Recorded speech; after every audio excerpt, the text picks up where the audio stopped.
En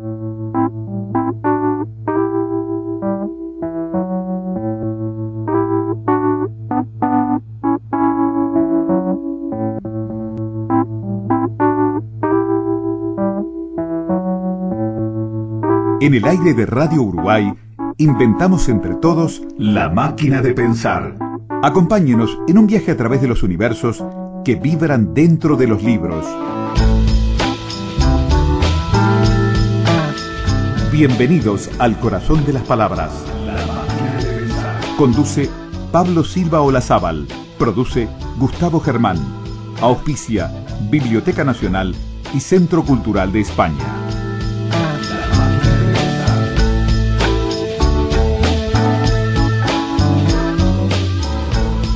Amigos, se termina la semana aquí en La Máquina de Pensar. Hoy jueves vamos a arrancar la máquina, vamos a saludar a la gente, vamos a saludar al Flaco Germán ahí en la puesta a punto, en la producción, y vamos ya mismo a presentar el programa de hoy. Se trata de la presentación de un libro llamativo, un libro que llama la atención su nombre, se llama De Varela al Plan Ceibal, del maestro, su autor es el maestro Douglas Ifrán. Obviamente este libro se presentó en la Feria Internacional del Libro, fue presentado entre otros por la profesora María Luisa Bategasori, y ya mismo los invito a escuchar la presentación, valga la redundancia, estoy muy presentador hoy, de este libro De Varela al Plan Ceibal. Es un libro provocativo y provocador, como el autor. Es un libro arriesgado, algo que hoy en día, en la época del discurso políticamente correcto, no es muy frecuente. Es un libro que arriesga opiniones, que arriesga críticas, que arriesga posiciones. Es un libro que, además de una nutrida información, son como 500 páginas, pero no son 500 páginas de opiniones y de talenteo, sino que hay muchísima información en este libro. Una información nutrida y muchas veces erudita. Además de esa abundante información, es un libro escrito en buena medida en primera persona. Allí se vuelcan las experiencias de un maestro, que yo rescato lo que dice Gargiulo, que marcó su vida, y yo creo que eso de alguna manera es el mejor premio a un maestro o un docente en general, haber marcado significativamente la vida de por lo menos algún alumno. Allí está su experiencia personal, están sus lecturas, están sus conclusiones, sus pasiones, sus rebeliones, y también conclusiones que no son nunca definitivas ni cerradas, ni dogmáticas. Son, como dice, conclusiones que forman parte de una indagación permanente, de una curiosidad permanente. Todo el libro está inscrito en un impulso transformador, no es la crítica por la crítica, es la crítica para construir algo nuevo. Él dice textualmente que no quiere que sea panacea ni receta, sino espejo. Y a mí, un poco por manía borgiana, los espejos me atraen. Y en español, en el diccionario de la Real Academia, espejo es objeto que refleja, ¿no? Objeto pulido que refleja una imagen, es el reflejo o la imagen de algo, pero también es modelo o dechado digno de imitación. De ahí vienen los espejos de caballerías, la serie que se llama Espejo de Caballerías, el espejo de las costumbres. De alguna manera es un modelo a imitar, un dechado, dice el diccionario. Y acá no hay recetas, hay propuestas abiertas, hay objetivos, es decir, no es solo un espejo mudo o un espejo mecánico, es un espejo reflexivo, es un espejo que pretende proponer un dechado, un modelo, no en el sentido rígido de modelo, sino con un sentido de hacernos reflexionar y discutir con el autor. Es cierto lo que decía Lourdes, hay tantos libros como lectores, en definitiva, una vez que se imprimió. Es la vieja idea del Evangelio Eterno de Joaquín del Fiore, ¿no? Todos reaccionamos diferente ante el libro, todos discutimos con el autor, todos lo leemos, lo pensamos, lo reinterpretamos. Pero hay objetivos además en este libro. Y en muchas cosas, en forma muy concreta, habla de cómo se debió haber hecho o cómo se debería hacer algo para lograr determinados objetivos. Y, por ejemplo, para concretar la idea, cuando se refiere al debate educativo, al que titula Una oportunidad perdida, del Congreso Julio Castro, es sumamente interesante, en primer lugar, porque trae la información que muchas veces no todo el mundo tiene sobre qué se planteó, cómo se planteó, etcétera. Pero además, cómo se debería haber planteado, cómo se debería haber ido hacia el Congreso Julio Castro para poder sacar esa oportunidad. Y no me voy a poner a leer porque acá tenemos que ser muy breves, pero en definitiva, ¿qué es lo que pedía? Que el gobierno tomara posición, arriesgara posición, no una posición dogmática, sino una posición flexible. Y trae una serie de consideraciones de cómo haber llegado a través de todos los medios a la población, a informarlos y a plantearle el problema de la educación. Y en este sentido, él recuerda desde el comienzo las palabras de Idasco Pérez, del inolvidable compañero de Idasco Pérez, de que hay que armar la cabeza, que hay que nutrir la cabeza y luchar por conquistar las cabezas. Y en definitiva, esa es la exigencia de alta política. A mi manera de ver, la única cosa importante de la política es tratar de convencer al otro, tratar de convencer de lo que uno piensa que es valioso y a la vez escuchar al otro. Esa es la tarea de la gran política y no de la política competitiva por cargos o elecciones. Esa es una posición personal. La otra cosa interesante en torno al espejo es que Douglas, que ha transitado también por la literatura, la narrativa, el teatro, trae a cuento el mito de Tezcatlipoca y Quetzalcóatl. Tezcatlipoca, hermano de Quetzalcóatl, le dio un espejo y por primera vez Quetzalcóatl se vio a sí mismo y se aterró.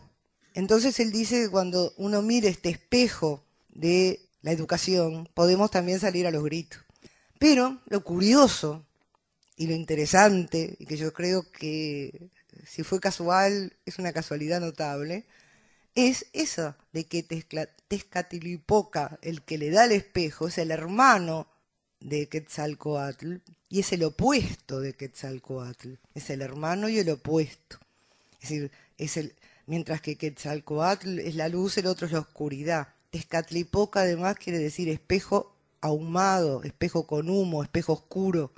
Es decir, es el opuesto, es el contrario. Es decir, el principio creador y el principio destructor.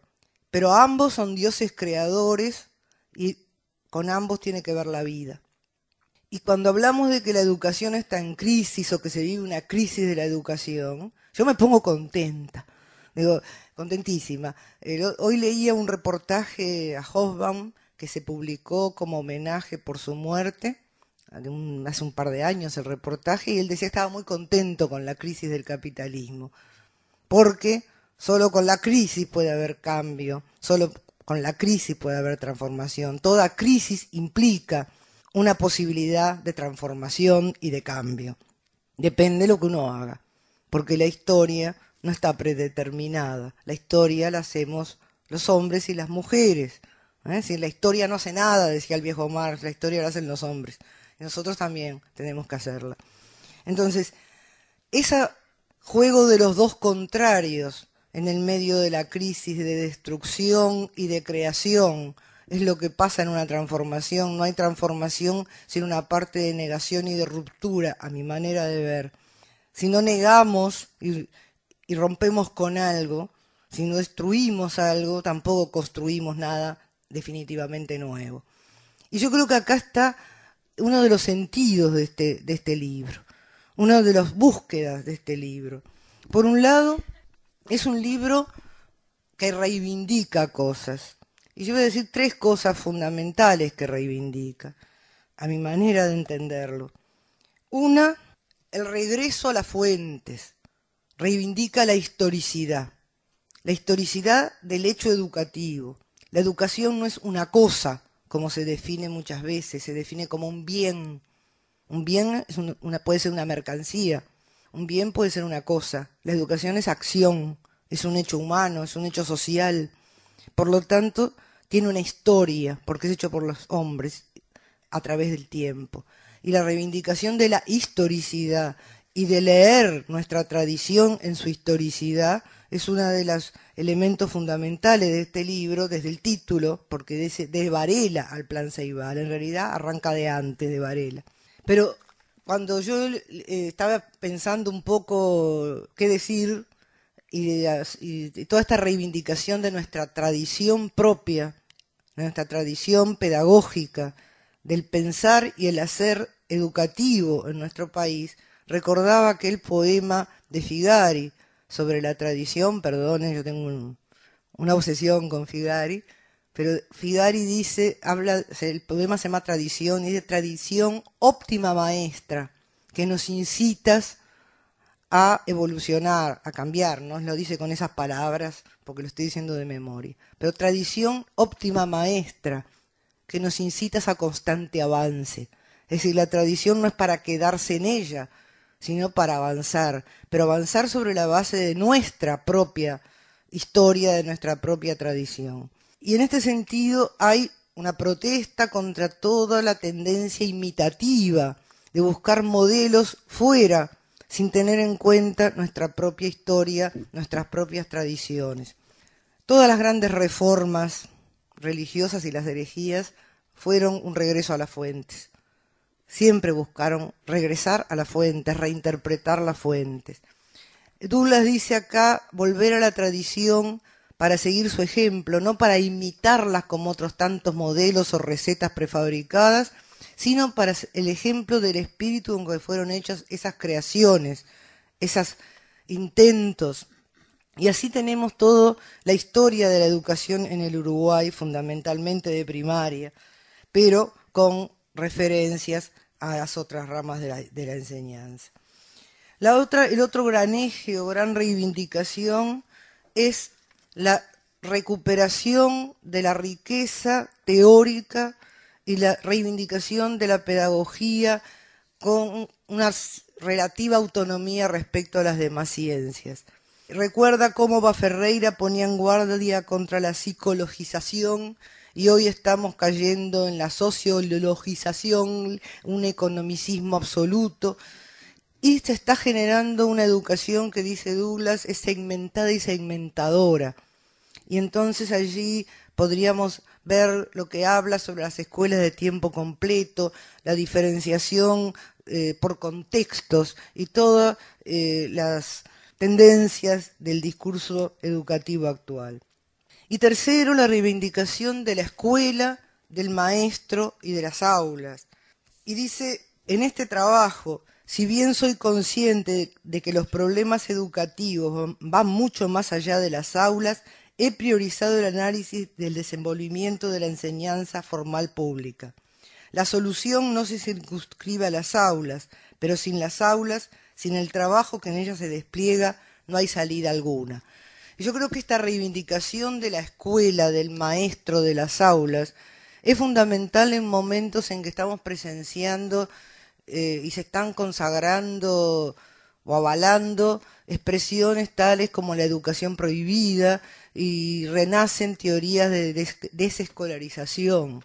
Todo este conjunto de reivindicaciones exige del docente y de todos aquellos que se ocupen del tema educativo abandonar lo que, con su usual estilo, Douglas llama la payéutica y la modéutica, o sea, la payada y seguir las modas, atenerse a las modas. Exige, dice, en vez de un instituto de evaluación, crear un instituto de investigación, porque todos estos tres ejes que decíamos, exige la investigación, exige la creatividad, que es distinto de la innovación. En este sentido, la innovación, que es parte del discurso permanente, innovar, innovar, innovar. ¿Qué es innovar? Es creer que lo nuevo es mejor porque por solo el hecho de ser nuevo. Eso lo pensaba Stalin, si quieren que le diga la verdad, que creía que todo lo nuevo era bueno y todo lo viejo era malo. Y todo se reducía a la lucha entre lo viejo y lo nuevo. Así que no tiene credenciales muy honrosas. Pero hay una cosa que es la investigar, que es crear y que es ser capaces de imaginarnos una realidad que no sea la mera prolongación de lo existente. Y esto es uno de los nudos de este libro. Una de las conclusiones que yo podría transmitir, aunque puedo estar equivocada, es que no va a haber un proyecto alternativo en educación si no hay un proyecto antisistémico para la sociedad y para el país. Esto yo estoy absolutamente convencida y creo que se desprende de todo este trabajo. Cuando se ve la historia, cuando se ve, por ejemplo, el proceso de la reforma vareliana, se ve claramente cómo ese proyecto educativo correspondía a un proyecto social, económico, político, que correspondía a un bloque hegemónico. Y si no somos capaces de generar otro bloque, no va a haber cambio en la educación. Entonces vivimos atados a un concepto educativo que correspondió a un periodo histórico y no somos capaces de superarlo, con lo que tiene de negación la superación. Hay una cosa que dice Douglas que me encantó. En este momento que se vive denostando al positivismo y como el insulto más grande para un intelectual es decirle positivista, somos más positivistas que nunca. Creemos en el desarrollo lineal, progresivo y evolutivo de las cosas. Creemos que lo nuevo es mejor y vivimos mirando modelos en el exterior. O sea, es más o menos lo que hacían los positivistas, lamento decirlo. Lo único que ellos eran originales y eran apasionados. En ese momento fue una épica, ¿no? Decía mi amigo Marx que las cosas se repiten una vez como tragedia y otra como comedia, bueno, o como farsa. En este momento, lo que fue tragedia puede ser farsa.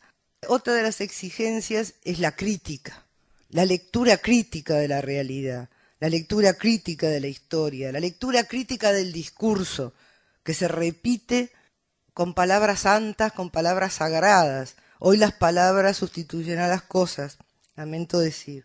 Entonces, en el libro, Sir Douglas desconstruye los conceptos estelares del discurso actual: calidad, equidad, eficiencia, eficacia, y descubre lo que hay detrás de la obsesión por los resultados mensurables, las evaluaciones.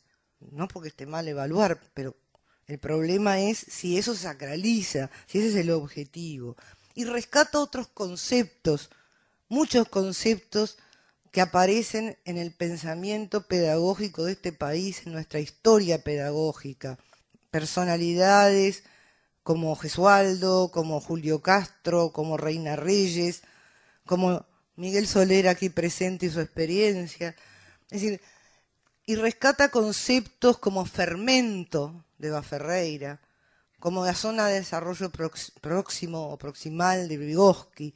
Es decir, conceptos que tenemos que dar vida en la labor docente. Sin duda, el concepto que tengamos de la educación está vinculado al concepto que tengamos del hombre y de su destino y de qué buscamos para los hombres y cada uno de nuestros alumnos. ¿Qué hombre queremos formar, así como qué país queremos formar? Y puede haber acuerdos y desacuerdos en la lectura de este libro. Yo personalmente no estoy de acuerdo con la forma en que trata la autonomía, quizá porque yo soy de secundaria y tenemos otra historia, pero de todas maneras, entre los acuerdos y los desacuerdos, yo creo que para todos este libro, la lectura de este libro, la reflexión en torno a este libro, va a ser útil, provechosa y fecunda. y yo voy a declararlo de lectura obligatoria para todo el mundo que quiera abrir la boca para hablar de educación. Gente, después de la pausa vamos a continuar escuchando esta presentación y vamos a oír al autor de este libro de Varela al Plan Ceibal, el maestro Douglas Ifrán. En el aire de Radio Uruguay, La Máquina de Pensar.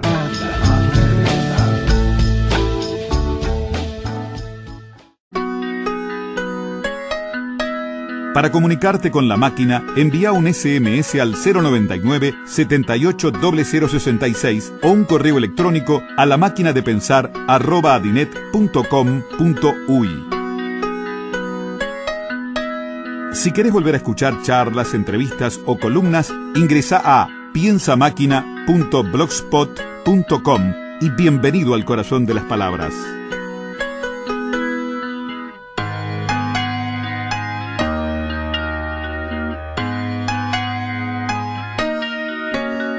Amigos, en la segunda parte de esta charla los invito a escuchar lo que dijo, lo que conversó, lo que intercambió con el público el maestro Douglas Ifrán sobre su libro De Varela al Plan Ceibal. Bueno, es bravo este momento para mí porque tengo que luchar con dos cosas muy fuertes que estoy sintiendo. Una es estar en presencia de docentes que me sirvieron de modelo, como el Chichita, que me tuvo que bancar de maestro, estar al lado de un referente de nuestra educación, que haya venido a prestar oído a lo que modestamente hemos hecho, a Germán y el efecto que tengo por, antes de conocerlo, por lo que me había aportado, estar junto con mis colegas y sobre todo estar en presencia de algunos exalumnos con sus hijos. Es bravo. Así que voy a tratar de superar ese momento emotivo. Y por el otro lado tengo el desafío de decir algo inteligente. Porque después de todo lo que dijo Marisa, no puedo hablar pavada, ¿no? Hay veces que yo me he ido convenciendo de que yo ya no leo libros. Los libros me leen a mí, me andan buscando. Y hay veces que abro un libro y digo, pero esto es lo que yo estaba buscando, lo que yo estaba pensando. Y andás a ver por qué milagro de la vida ese textito dio vuelta, hasta que me tocó el hombro y me dijo, gordo, lee y pensá. Y abriendo uno de estos libros que a veces andan por ahí boyando en mi biblioteca, me encontré con la primera oración del último libro de Sousa Melo. Y lo empieza así: estamos en un tiempo de preguntas fuertes y respuestas débiles. Y esto es anillo al dedo de la educación. Tenemos preguntas muy fuertes, pero lamentablemente respuestas muy débiles. Tratamos de presentar como novedad cosas que hace 50 años que están planteadas y que nadie puede demostrar en medio siglo que han significado un cambio sustantivo. Mientras tanto, experiencia, y ahí en el libro se van a encontrar con una foto de este señor cargando un cajón cruzando un arroyo mientras hacía su tarea como maestro rural. Se van a encontrar con el pensamiento de Martínez Matonte, se van a encontrar con Reina Reyes. Y no es para hoy decir, los pongo en el altar, les rindo culto, pero ahí está la prueba evidente de que nosotros pudimos desarrollar modelos alternativos, como lo fueron anteriormente las escuelas experimentales de Progreso, Las Piedras, donde se atacaron mitos que parecen inamovibles dentro de nuestro sistema escolar y donde se lograba el involucramiento del docente, porque ahí está la clave. Pero un involucramiento del docente parte de saber por qué está, dónde está y para qué está. Y no es decirle vas a ganar 10 pesos más. Porque 10 pesos más, ¿para qué? Para que pueda pagar la cuota del plasma, para ver mejor a Tinelli. No. Entonces, ¿qué pasa? Yo siempre dije que el buen maestro tiene que andar con la oreja y los ojos muy abiertos por la calle, para allí donde ve algo, decir, pucha, esto lo puedo usar. Pero lo fundamental es, ¿a dónde va? A que en la canción popular, la Ranúa Carrero en el último disco rescatan una anécdota del Laucha Prieto, un personaje que con Neira conocemos bien, de allá de 33, que dice que un día ven venir un paisano montado al revés, había ensillado al revés, venía montado al revés, ¿no? Entonces le preguntan por qué viene así, y él dice, lo que pasa es que me importa más saber de dónde vengo que para dónde voy. Sin tomar las cosas al pie de la letra, uno puede pensar que si uno tiene claro de dónde viene y por qué vino y por qué seguimos ese camino, es muy probable que nosotros seamos capaces de intuir hacia dónde vamos. Hay veces que en el monte no hay que mirar muy lejos porque se ve mucho árbol. Hay que mirar cerquita. Y para mirar cerca tenemos que ser críticos, pero crítico no es aquel que se sienta y todo está mal y parecemos cronistas deportivos, ¿no? Nunca jugamos bien, falta esto, ¿no? Porque tendrían que, en oportunidad de que codirigíamos con Neira Quehacer Educativo, cuando la sacamos a pulmón y a pedal, hasta que, claro, nos pegaron una patada después porque estábamos haciendo demasiada roncha, ¿no? Uno de los editoriales que escribí puse el largo paso del tendrían que al vamos a. Y esa es la diferencia que hay en la crítica. La crítica no es aquello del tendrían que. No, viejo. Vení, vamos a remarcarlo y vamos a hacerlo juntos.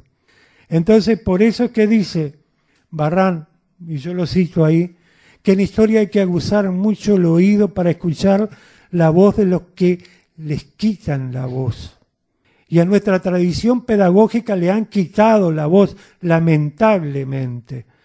Hoy no le terminé una anécdota al Chichita que me acordé hace poco, cuando un día que bajé a la dirección, allí en aquella dirección se divagaba libre, ¿no?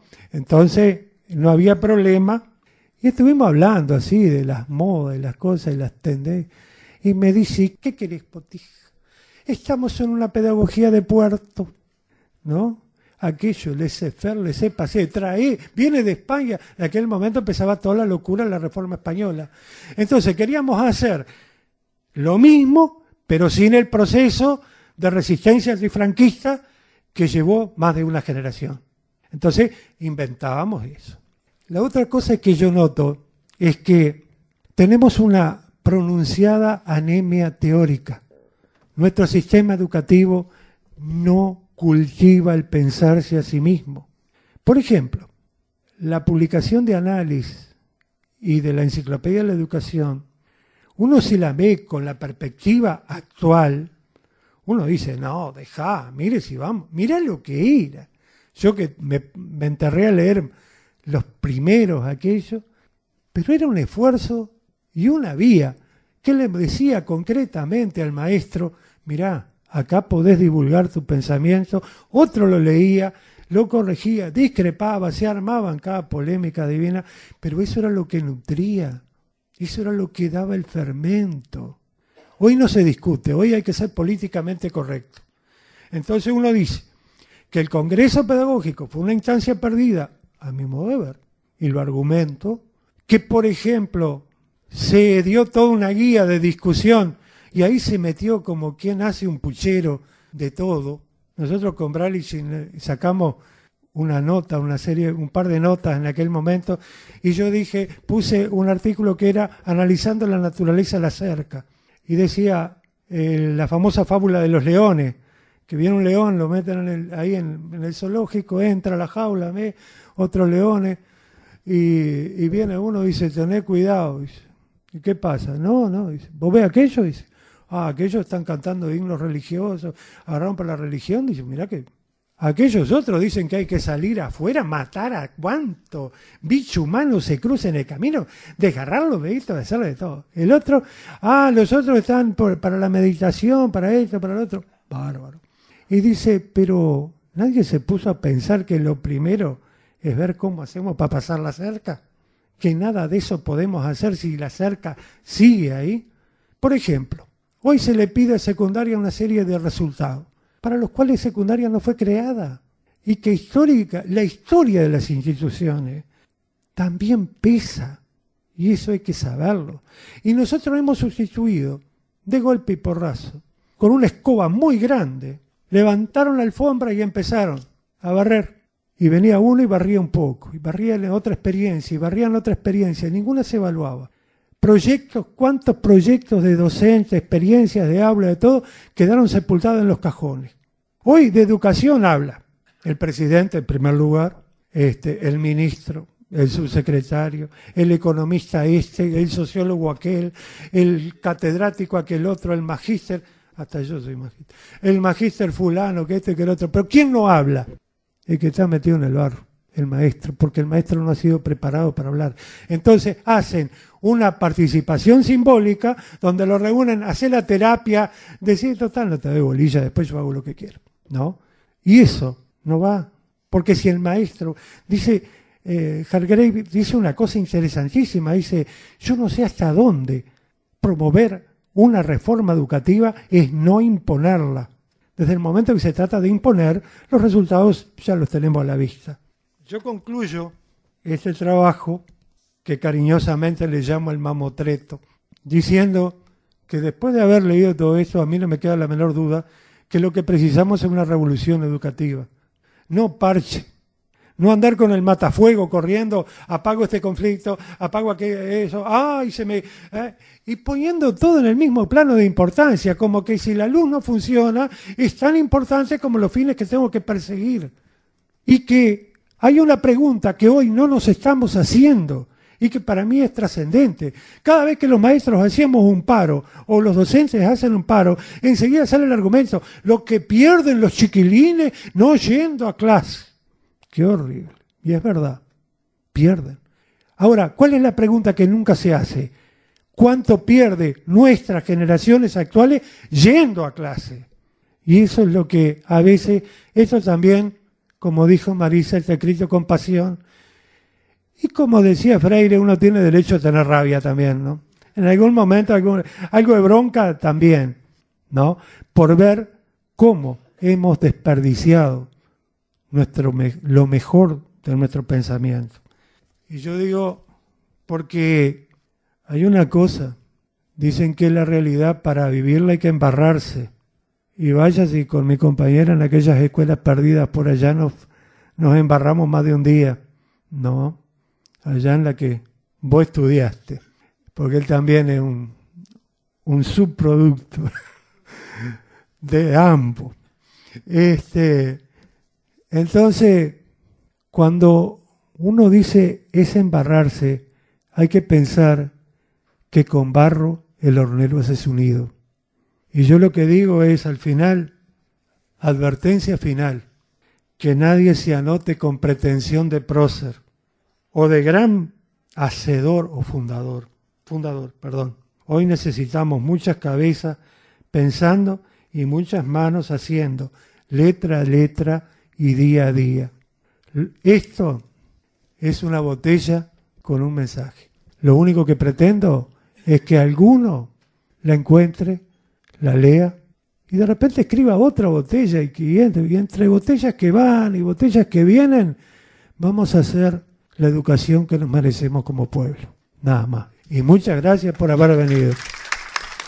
Esto ha sido todo, la presentación culmina aquí, se trataba del libro de Douglas y Fran, de Varela al Plan Ceibal. Después de la pausa vamos a hacer una especie de intermedio musical, dirían en las radios antiguas. En el aire de Radio Uruguay, La Máquina de Pensar.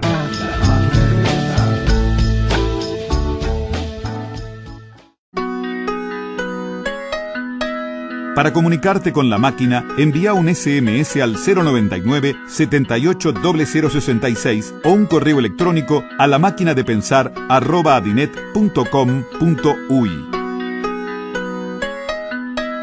Si querés volver a escuchar charlas, entrevistas o columnas, ingresa a piensamáquina.blogspot.com y bienvenido al corazón de las palabras.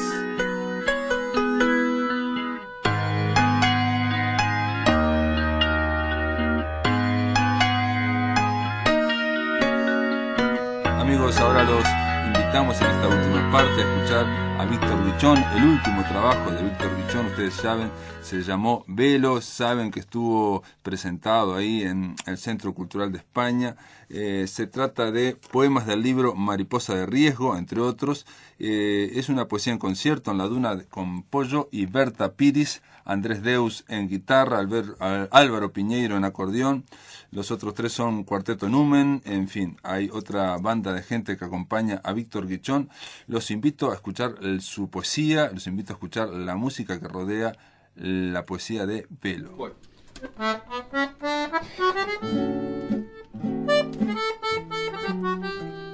Un abrazo en la tiniebla.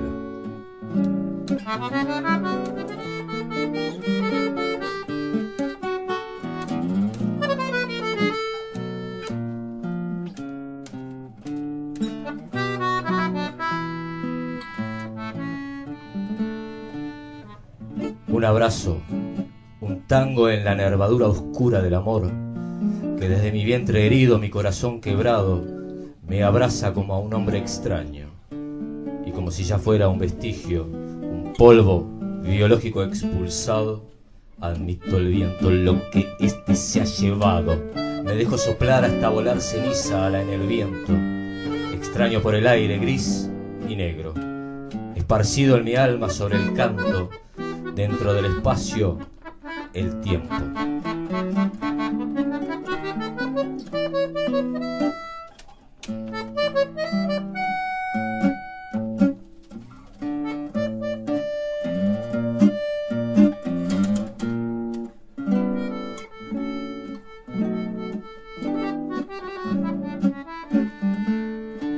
Y cuando ya casi sea una ausencia, volveré a llorar de nuevo por mi abandono, por mi recuerdo. Humedeceré con mis lágrimas esta triste agonía, y el alma de los otros será endurecida. Por esta vena escasa y seca, por esta vena enamorada y con pena, por esta vena que despide la hilera, por esta vena muerta, revivida, una noche solitaria.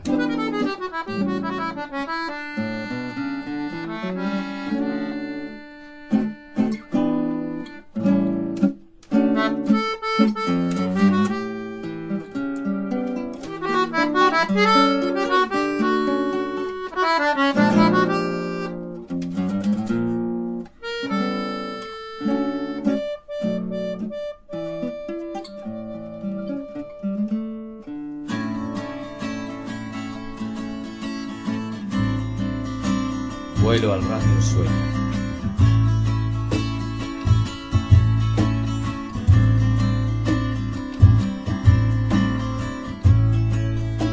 Sacude su membrana enternecida por diáspora y por viento.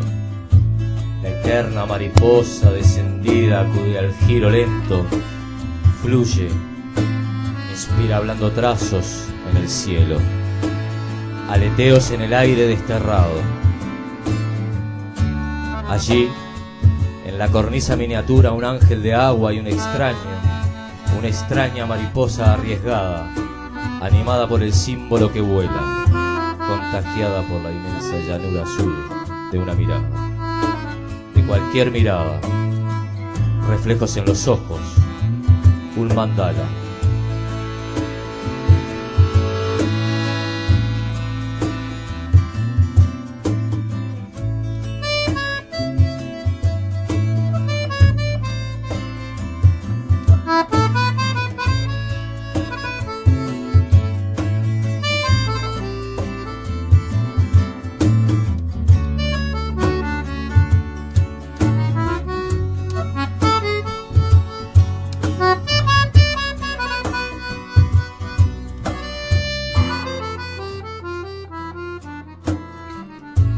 Asisten alegres, temerosos, a un vuelo de alas encantadas, alas nuevas que hacen que el ángel y el extraño dibujen una boca en la luna derramada. Mariposa doble ala de tu aire, de mi viento, ángel y extraño, en nuestra breve mirada.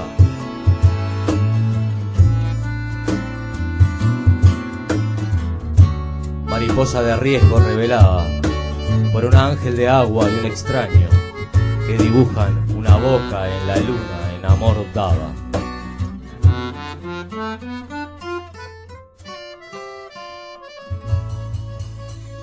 Este poema que sigue se llama Sobre los muros y tiene un acápite de Liberfalco que dice: qué lejos los amigos y qué cerca.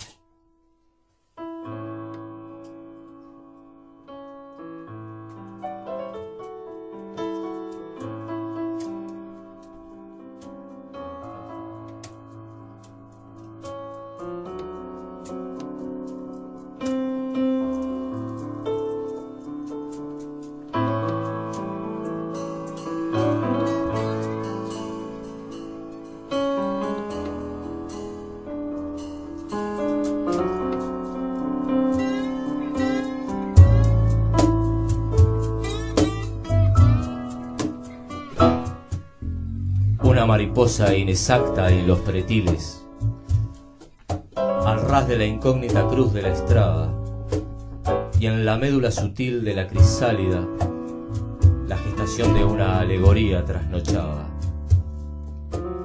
regada por señales que no vemos. Estarás allí, poeta, cuando la noche se deshaga, estarás en la inocencia de mi entera mirada, con mis heridas estarás, con mi ignorancia.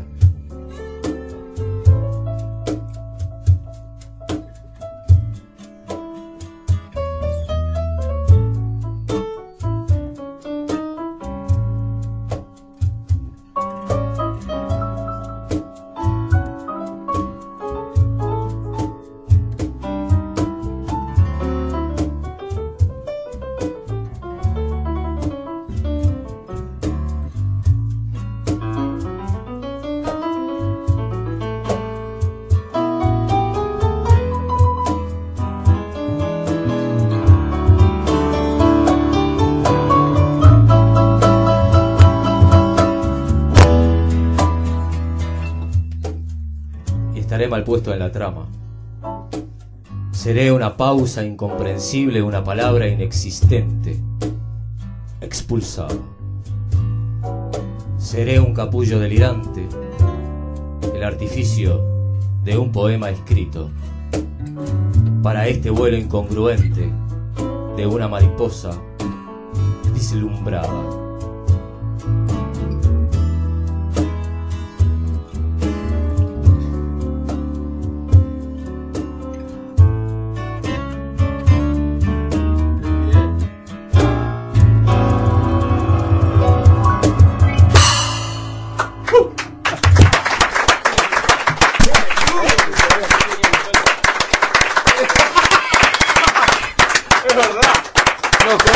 De Santiago. Vamos a hacerlo ahora. Ya. Vamos a hacerlo ahora. 1, 2, 3. El solo de Santiago que faltó.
Si todo se derrumbara en un instante, me agarraría de tu mano, tu cintura, de tu seno, tu mirada, y no para quedármelas. Lo haría para regar mi silencio y darle profundidad a mi última palabra, calma a mi última caricia, ternura al recuerdo de lo que fui,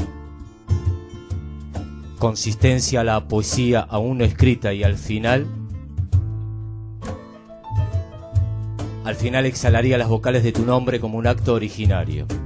Sí, como un acto originario. Sí.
Gracias.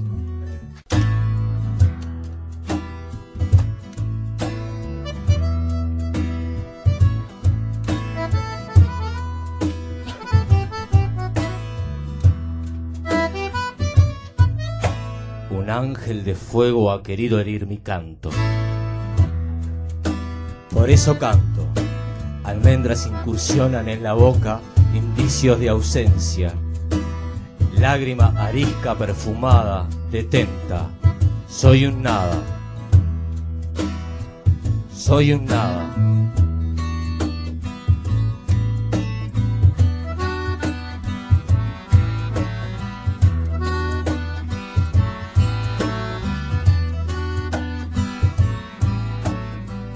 Una abertura que acontece en un lugar que da lugar a lugar.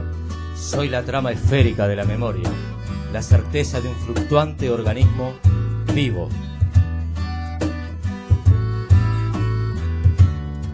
El intransferente, el acribillado por la sustancia humana, el acróbata de la palabra, el perseguidor de mis alas, un asunto inacabado, el que se descuelga hábil por el túnel delicioso de la hembra, la incerteza del transcurso.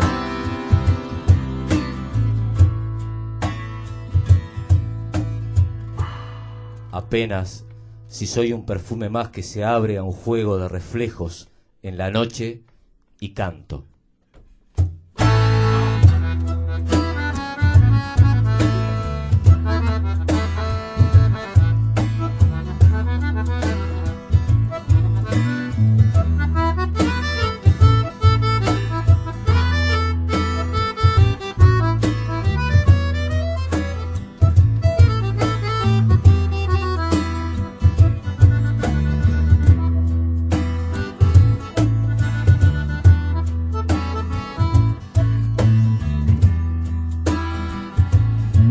Una destinada errante me subyace, pececitos recorren los suburbios de mi lengua, en el labio la espuma del viento, detenida, la luna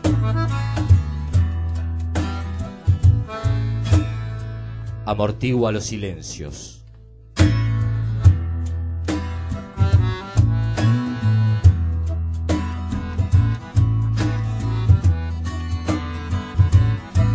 La luna amortigua los silencios.